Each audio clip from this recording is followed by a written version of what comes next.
ইয়াতচোন বছ বহি আছে, বছৰ ছোৱালীও আছে। কথাটো সুধিয়ে লওঁ নি, আজি যি হয় হ'ব আৰু। বাদ দে, সুধি লওঁ আৰু যি হয় হ'ব আৰু। নগেন দেখোন, তুমি মোৰ চেম্বাৰত কি কৰিছা? তোমাকতো মই এটা PPT বনাব দিছিলোঁ, এইটো হ'ল নাই? মানে ছাৰ PPT হৈছে। মই এটা বেলেগ কথা সুধিবহে আপোনাক আহিলোঁ। কথাটো বহুত দিনৰ পৰা কম ভাবি আছোঁ, কওঁ নে নকওঁ তাকে চিন্তা কৰি আছোঁ। কি কথা কোৱাচোন, কি কথা আছিল তোমাৰ? জল্দি কোৱা, মোৰ কাম এটা আছে। এই আমাৰ পিংকিক মই ঘৰত থ'ব যাব লাগিব এতিয়া আকৌ। তাই মোৰ অফিচত আহিছিল, গমে পাইছে। মানে বছ, কি মানে কৰি আছা? জল্দি কোৱা, মোৰ টাইম নাই।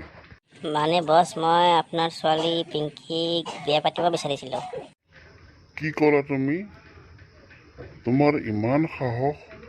তুমি সামান্য এটা এছিষ্টেণ্ট মেনেজাৰ হৈ তুমি এই কথা ক'ব সাহস কৰিলা?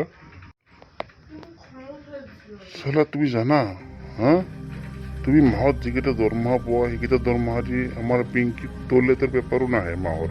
গম পোৱা নে নোপোৱা? বছ হয় নেকি?